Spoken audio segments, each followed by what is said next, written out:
नमस्कार, सिटी न्यूजच्या बुलेटिनमध्ये प्रेक्षकांचं मनपूर्वक स्वागत। आज दिनांक 22 जून 2026 वार सोमवार। बातमीची सुरुवात करूया सुविचार मालेने। परिस्थिती कितीही कठीण असली तरी प्रयत्नांची कास कधीही सोडू नका। अपयश हा यशाच्या मार्गातील फक्त एक टप्पा आहे। आपण सुविचार बघितला, आता बघूया बातमीपत्राच्या ठळक बातम्या।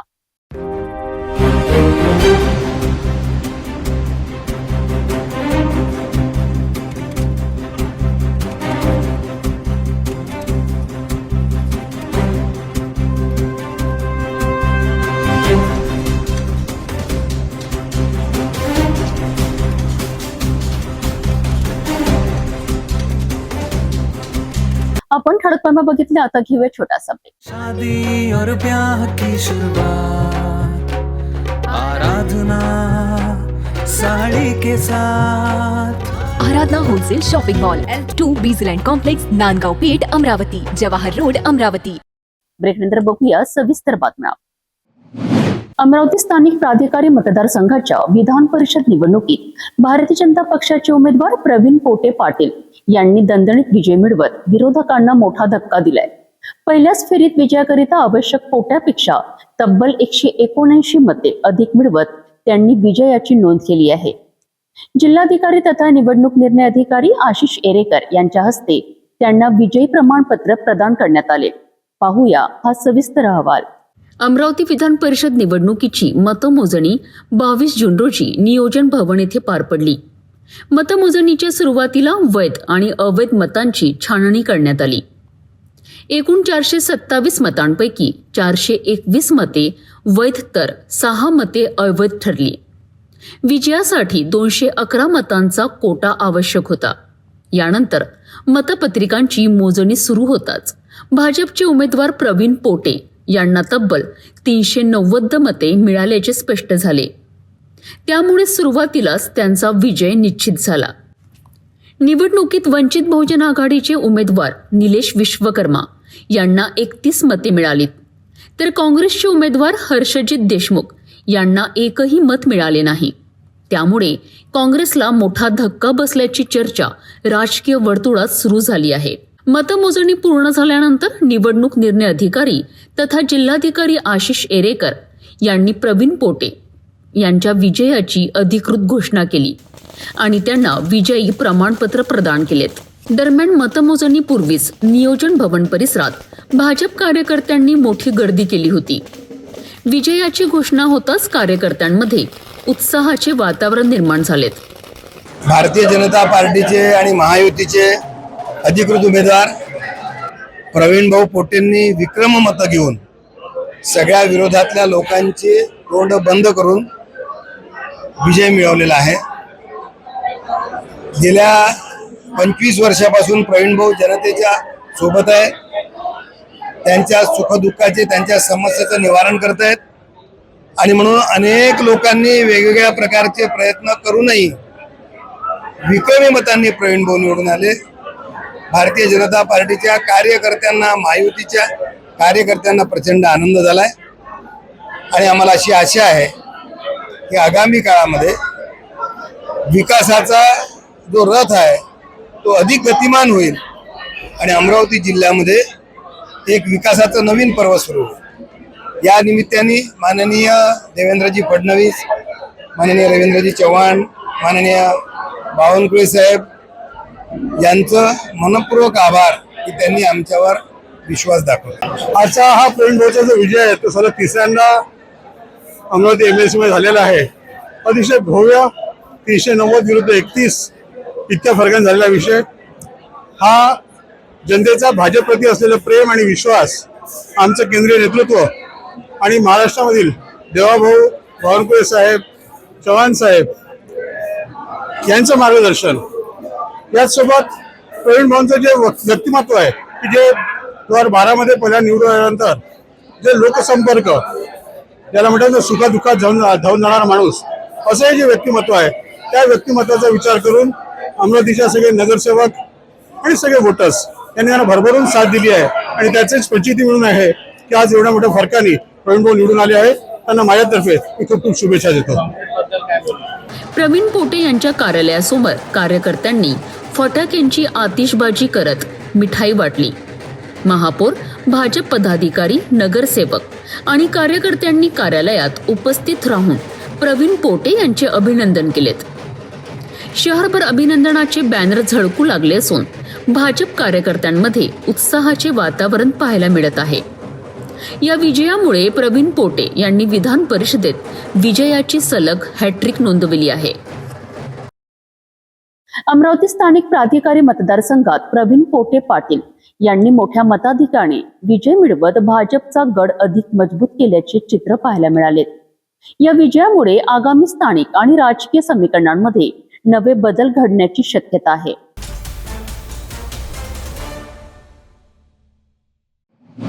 रस्ते अपघातांमध्ये होणारी जीवितहानी कमी करण्याकरिता अमरावती ग्रामीण पोलिसांनी हेल्मेट सक्तीची प्रभावी अंमलबजावणी सुरू केली आहे. दत्तापूर पोलिसांनी याकरिता एक अनोखी जनजागृती मोहीम हाती घेतली असून विना हेल्मेट दुचाकी चालविणाऱ्या वाहन चालकांचा हार घालून सत्कार करत त्यांना सुरक्षिततेचा संदेश दिला आहे. या मोहिमेमुळे नागरिकांमध्ये वाहतूक नियमांबाबत जागरूकता निर्माण होत आहे. पाहूया याबाबत विशेष रिपोर्ट. अमरावती ग्रामीण जिल्ह्याचे पोलीस अधीक्षक निकेतन कदम यांच्या आदेशानुसार 22 जून पासून हेल्मेट सक्तीची प्रभावी अंमलबजावणी सुरू करण्यात आली आहे.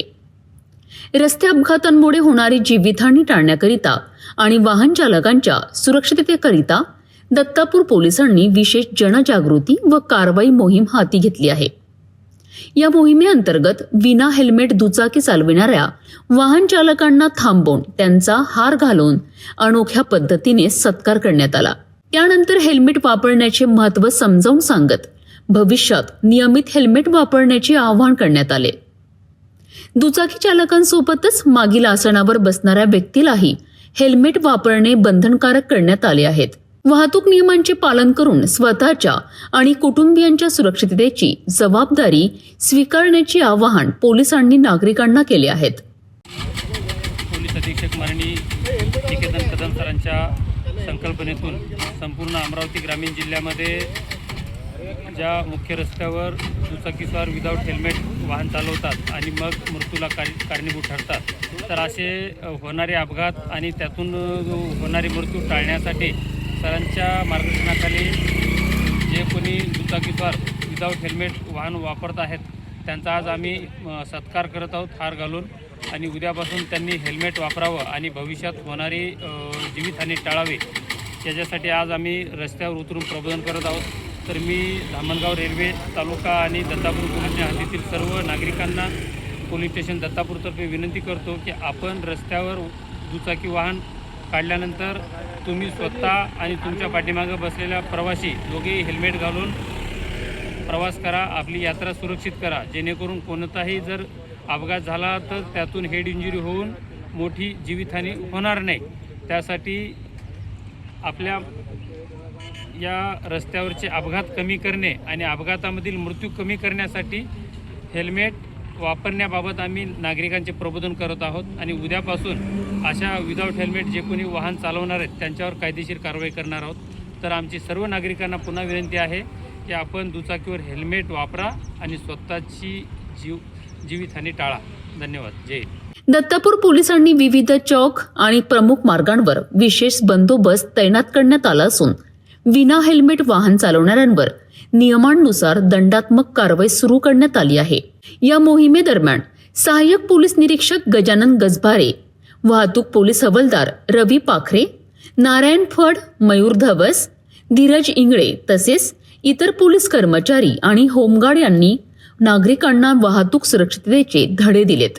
हेल्मेट हा केवळ दंड टाळण्याचा उपाय नसून अपघाताच्या वेळी जीव वाचविणारे प्रभावी सुरक्षा कवच आहे, असा संदेश पोलीस प्रशासनाने दिला आहे. हेल्मेट ही सक्ती नसून सुरक्षिततेची गरज आहे.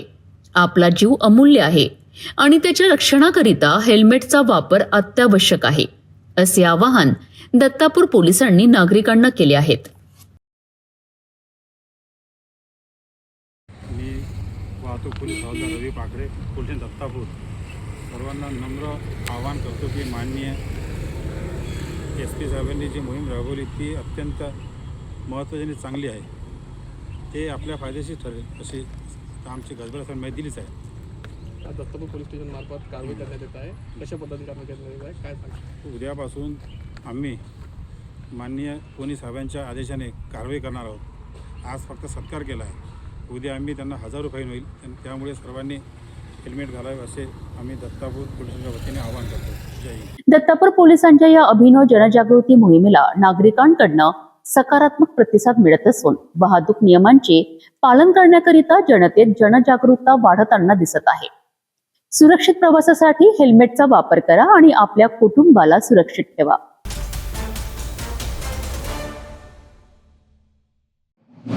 राज्यातील स्थानिक स्वराज्य संस्थांच्या विधान परिषद निवडणुकीत महायुतीने दणदणीत विजय मिळवत आपले वर्चस्व पुन्हा एकदा सिद्ध केले आहे. एकूण 17 जागांपैकी तब्बल 16 जागांवर महायुतीच्या उमेदवारांनी विजयाचा झेंडा फडकावला आहे. भाजपने लढवलेल्या 10 जागांवर विजय मिळवत क्लीन स्वीप केला आहे. शिवसेनेने 4 पैकी 3 जागा जिंकल्या असून राष्ट्रवादी काँग्रेसने 2 जागा आपल्या नावावर केल्या आहेत. तर नाशिकमध्ये अपक्ष उमेदवार गोकुळ गीते यांनी विजय मिळवत महायुतीला एकमेव धक्का दिला आहे. दुसरीकडे महाविकास आघाडीला मात्र एकही जागा जिंकता आली नसल्याने हा निकाल विरोधकांकरिता मोठा धक्का मानला जात आहे.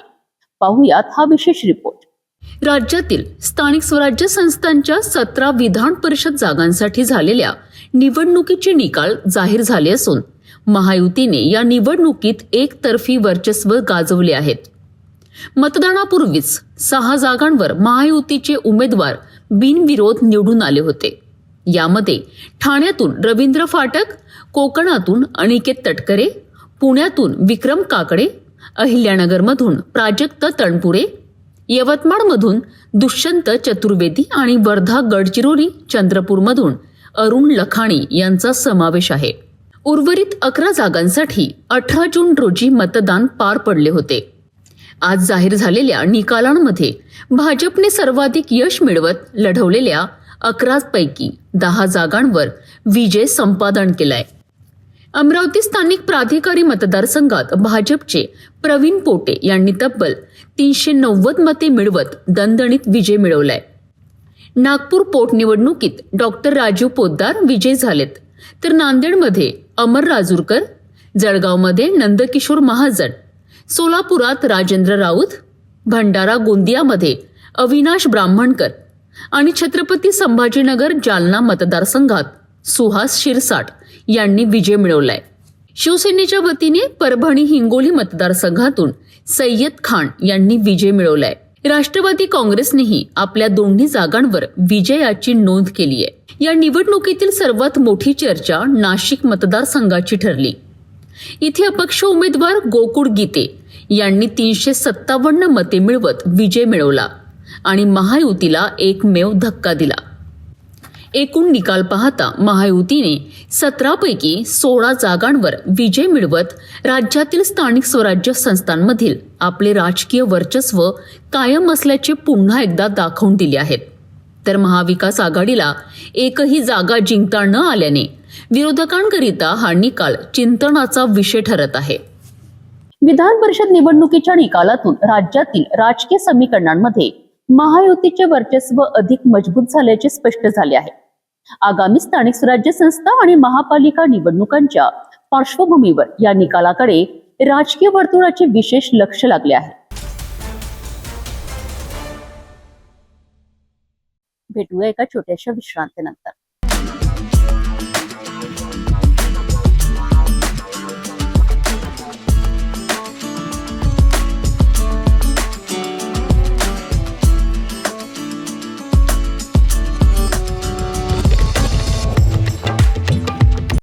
विश्रांतीनंतर पुन्हा आपले स्वागत. नागपूर शहरातील लकडगंज पोलीस ठाण्याच्या हद्दीत खळबळजनक हत्या प्रकरण समोर आले आहे. मालधक्का परिसरात एका व्यक्तीची निर्गुण हत्या करण्यात आली असून आरोपी घटनास्थळावरून फरार झाला आहे. नेमके काय आहे हे प्रकरण, पाहूया हा विशेष रिपोर्ट. रेल्वे पटरी परिसरात एका अनोळखी इसमाचा मृतदेह आढळून आल्याची माहिती मिळताच लकडगंज पोलीस स्टेशन आणि गुन्हे शाखा युनिट 3 चे पथक तातडीने घटनास्थळी दाखल झालेत. घटनास्थळाचा पंचनामा करून पोलिसांनी तपासाची चक्रे वेगाने फिरवलीत. तांत्रिक पुरावे, स्थानिक माहिती आणि गुप्त सूत्रांच्या मदतीने मृताची ओळख पटविण्यात यश आलेत. तपासादरम्यान मृत व्यक्तीचे नाव अब्दुल रेहान उर्फ रमू अब्दुल रज्जाक राहणार मुदलिया नगर असे निष्पन्न झाले आहेत. पुढील तपासात आरोपी परमेश्वर उर्फ पप्पू पटेल आणि त्यांच्या साथीदारांनी मिळून ही हत्या केल्याचे उघड झालेत. त्यानंतर गुन्हे शाखेच्या पथकाने तत्काळ कारवाई करत मुख्य आरोपी पप्पू पाटील याला ताब्यात घेतले. चौकशी दरम्यान धक्कादायक माहिती समोर आली. जुन्या वादातून आणि घटनेच्या 1 दिवसाआधी मृताने आरोपीची आई आणि बहिणीला शिवीगाळ केल्याच्या रागातून आरोपींनी हा कट रचल्याचे तपासात समोर आलेत. आरोपींनी मृताला गाठून त्याच्या गळ्यावर आणि पाठीवर धारदार शस्त्राने वार केलेत. गंभीर जखमी झालेल्या रम्मूचा घटनास्थळीच मृत्यू झाला. या प्रकरणात मुख्य आरोपी परमेश्वर उर्फ पप्पू पाटील, राहुल मनोज वैके आणि एका अल्पवयीन मुलाचा सहभाग असल्याचे पोलीस तपासात निष्पन्न झालेत. हे तिघेही मृताचे जुने साथीदार होते. चोरीच्या पैशांच्या वाटपावरनं निर्माण झालेला हा वाद आणि पूर्वीचे मतभेद यामुळेच या हत्येची घटना घडल्याचे पोलिसांनी सांगितले. मृतावर यापूर्वी चोरी आणि घरफोडीचे अनेक गुन्हे दाखल असल्याची माहितीही तपासात समोर आली आहे. सकाळी 7:30 वाजताच्या दरम्यान पोलिसांना माहिती मिळाली की मालधक्का रेल्वे पटरी परिसर या ठिकाणी एक अनोळखी इसमाची बॉडी मिळालेली आहे. त्यावरून PS लकडगंज येथील पोलीस स्टाफ, पोलीस अधिकारी आणि गुन्हे शाखा युनिटचे पोलीस स्टाफ हे सर्व घटनास्थळावर पोहोचून घटनेची माहिती प्राप्त करून तपास सुरू केला असता गोपनीय माहिती प्राप्त झाली की मृतक याचे नाव अब्दुल रहमान उर्फ रम्मू अब्दुल रजाक राहणार मुदलियार नगर, शांतीनगर, नागपूर येथील असून त्याचा साथीदार नामे परमेश्वर उर्फ पप्पू पटेल राहणार डिप्टी सिग्नल हा याने त्याला शस्त्राने मारले असल्याची गोपनीय माहिती प्राप्त होऊन गुन्हे शाखा युनिटचा स्टाफ तात्काळ रवाना होऊन पप्पू याला ताब्यात घेतले. त्याला ताब्यात घेऊन गुन्ह्याची सखोल तपासणी केली असता पप्पू आणि त्याचा साथीदार राहुल मनोज उईके राहणार डिप्टी सिग्नल तसाच एक नाबालिग मुलगा असे तिघांनी मिळून जुन्या वादाच्या कारणावरून तसेच घटनेच्या अगोदरल्या दिवशी मृतक इसम याने त्याच्या आई बहिणीला शिवीगाळ केली असल्याच्या कारणावरून यांनी मृतक याला घटनास्थळी येऊन धारदार शस्त्राने त्याचे गळ्यावर पाठीवर वार करून जीवानाशी ठार मारले असल्याचे निष्पन्न झाले आहे. यातील मृतक इसम आहे याच्यावर यापूर्वी घरफोडीचे रॉबरीचे गुन्हे दाखल आहे.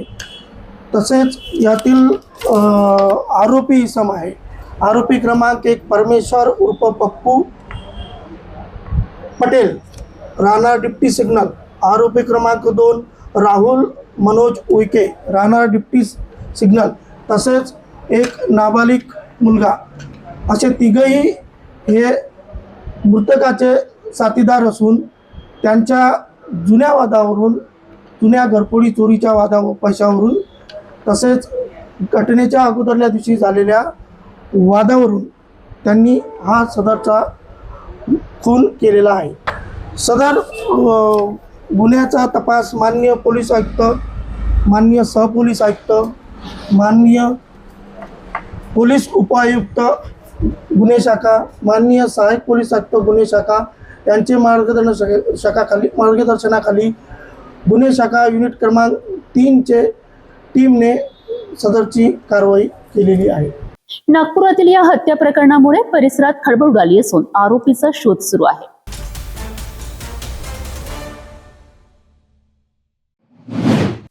जून महिना संपत आला तरीही अनेक भागांमध्ये अद्यापही समाधानकारक पाऊस झालेला नाही. त्यामुळे शेतकऱ्यांच्या चिंतेत दिवसेंदिवस भर पडत आहे. बुलढाणा जिल्ह्यातील मेहकर तालुक्यातील खंडाळा येथील एका शेतकऱ्याने हळद लागवडीकरिता शेत तयार करून ठेवले आहे. मात्र पावसाअभावी बियाणे अजूनही घरातच पडून आहेत. पाहूया सिटी न्यूजचे प्रतिनिधी गजानन राऊत यांचा हा विशेष रिपोर्ट. बुलढाणा जिल्ह्यातील मेहकर तालुक्यातील खंडाळा येथील शेतकरी दत्तात्रय मानघाले यांनी हळद लागवडीसाठी शेताची संपूर्ण मशागत पूर्ण केली आहे. शेतात बेड तयार करण्यात आले असून लागवडीची सर्व तयारी पूर्ण झाली आहे. मात्र अद्याप समाधानकारक पाऊस न झाल्याने हळदीचे बियाणे घरातच पडून आहे. पावसाअभावी लागवड खोळंबल्याने शेतकऱ्यांची चिंता वाढली आहे. यात आणखी गंभीर बाब म्हणजे शेतीसाठी आधार असलेली विहीरही आता साथ देत नाही. सुमारे 60 फूट खोल असलेल्या विहिरीतील पाणी तब्बल 50 फूट खोलवर गेले असून उपलब्ध पाणी शेतीसाठी अपुरे पडत आहे. परिणामी हळद लागवड तर दूरच इतर पिकांनाही पाणी देणे कठीण झाले आहे. भूजल पातळी घटल्याने आणि पावसाने दडी मारल्याने शेतकऱ्यांसमोर आर्थिक आणि मानसिक संकट उभे ठाकले आहे. वेळेत पेरणी आणि लागवड न झाल्यास उत्पादनात मोठी घट होण्याची भीती व्यक्त केली जात आहे. शेतीसाठी मोठा खर्च करूनही निसर्गाची साथ मिळत नसल्याने शेतकरी हवालदिल झाले आहेत. तयार केलेले बेड कोरडे पडू लागल्याने चिंता अधिकच वाढली आहे. आता दमदार पावसाची प्रतीक्षा करत शेतकऱ्यांच्या नजरा आकाशाकडे लागल्या आहेत. शेतकरी दत्तात्रय मानघाले यांनी लवकरात लवकर चांगला पाऊस पडावा जेणेकरून हळदीची लागवड करता येईल अशी अपेक्षा व्यक्त केली आहे. सध्या बुलढाणा जिल्ह्यासह अनेक भागांतील शेतकरी पावसाच्या प्रतीक्षेत असून पावसाची प्रत्येक चाहूल आशेचा किरण ठरत आहे. शेतीची मशागत करून 1 महिना झाला. अद्याप पाऊस काही पडेना. शेतीची संपूर्ण मशागत केली आणि पाणी वाचून जे शेतकरी जिल्ह्यावासी संपूर्ण हे पाण्याच्याच प्रतीक्षेत आहे आणि शेतीची लवकरात लवकर पेरणी कशी होईल अशी अपेक्षा घेऊन आता संपूर्ण बुलढाणा जिल्ह्यात शेतकरी पाण्याची अशी वाट पाहत आहे. किती दिवस झाले तुमची शेतीची मशागत करून? शेतीची मशागत करून 1 महिना कंप्लीट झालेला आहे. काय वाटते, पाऊस येईल किती दिवसानं? समजा पेरणी केव्हा होईल? काय अपेक्षा आहे संपूर्ण शेतकऱ्याची? अपेक्षा काय, आता पाणी लवकरात लवकर पेरणी पूर्ण मिरग गेलेला आहे. आता पूर्ण हा महिना जून महिना खाली गेलेला आहे. या दिवसात पाऊस संपूर्ण पेरणी होत जाय का समजा? हो, मागच्या वर्षी या दिवसात पेरणी होऊन कोळपणं चालू होतं, डवरे आणणं चालू होते. एक निंदाची पाळी झालेली होती. सध्या आता अपेक्षा काय नेमकं? पाऊस लवकरात लवकर यावं असं?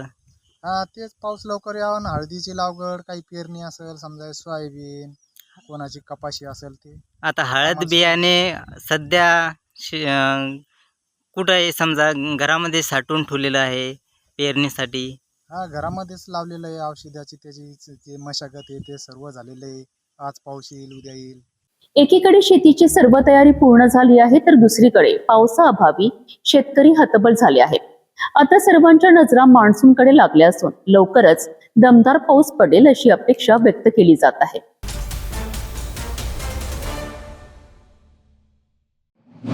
नांदेड जिल्ह्यातील मुदखेड पोलिसांनी अवैध रेती उत्खननाविरोधात मोठी धडक कारवाई केली आहे.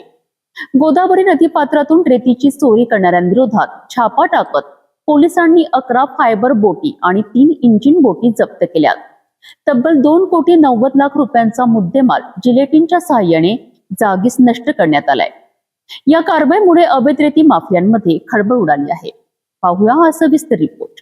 नांदेड जिल्ह्याचे पोलीस अधीक्षक श्री अभिनाश कुमार यांनी अवैध रेती उत्खनन आणि चोरटी वाहतूक करणाऱ्यांवर कठोर कारवाईचे आदेश दिल्यानंतर मुदखेड पोलिसांनी ही मोठी मोहीम राबवली.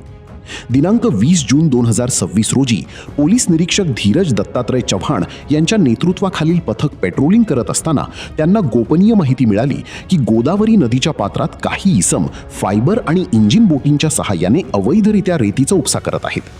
मिळालेल्या माहितीच्या आधारे पोलिसांनी तात्काळ माळकवठा शिवारातील गोदावरी नदी पात्रात छापा टाकला. यावेळी संशयित आरोपी बोटींच्या सहाय्याने रेती चोरी करत असल्याचे आढळून आले. पोलीस पथकाने आपत्ती व्यवस्थापन विभागाच्या बोटीच्या सहाय्याने पाठलाग सुरू केला. मात्र पोलिसांची चाहूल लागताच आरोपी फायबर आणि इंजिन बोटी नदीपात्रात सोडून पळून गेले. या कारवाईत पोलिसांना एकूण 11 फायबर बोटी आणि 3 इंजिन बोटी असा सुमारे 2,90,00,000 रुपयांचा मुद्देमाल मिळून आला. नदीपात्रातून हा अवजड मुद्देमाल बाहेर काढणे शक्य नसल्याने पर्यावरण आणि सुरक्षेची काळजी घेत पोलिसांनी जिलेटिनच्या सहाय्याने या सर्व बोटी जागीच ब्लास्ट करून नष्ट केल्या. या प्रकरणी गणेश पाटील उबाळे, भरत ढगे, कचरू जाधव उर्फ पप्पू मिस्त्री, कामाजी भरकडे, माधव सोमवारी, ज्ञानेश्वर कळसे, बबन खानसोळे यांच्यासह 2 अज्ञात आरोपींविरुद्ध गुन्हा दाखल करण्यात आला आहे. सध्या या गुन्ह्याचा पुढील तपास पोहेकॉ प्रकाश सुमकुमवार हे करत आहेत. या धाडसी कारवाईबद्दल पोलीस अधीक्षक अभिनाश कुमार यांनी मुदखेड पोलीस पथकाचे विशेष कौतुक केले आहे. गोदावरी नदी पात्रातील अवैध रेती उत्खननाविरोधात मुदखेड पोलिसांनी केलेली ही कारवाई रेती माफियांना मोठा इशारा मानली जात आहे. अवैध उत्खनन रोखण्याकरिता पोलीस प्रशासन आणखी कठोर कारवाई करणार असल्याचे संकेत या मोहिमेतून मिळत आहे. जाता जाता पुन्हा एकदाच्या ठळक बातम्या.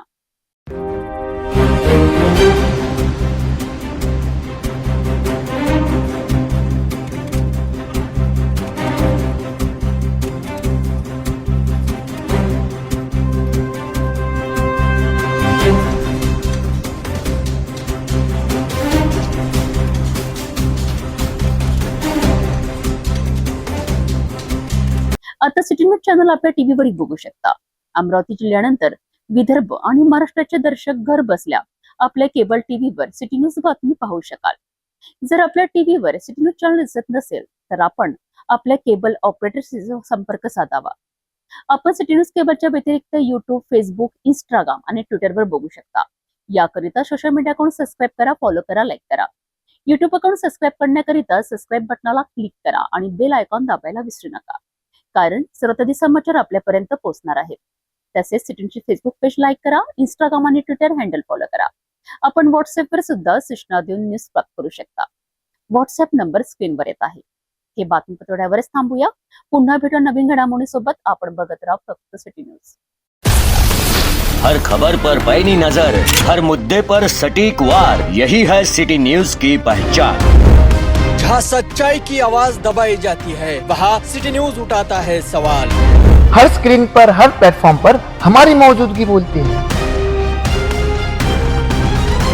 सिटी न्यूज हमेशा सच के साथ.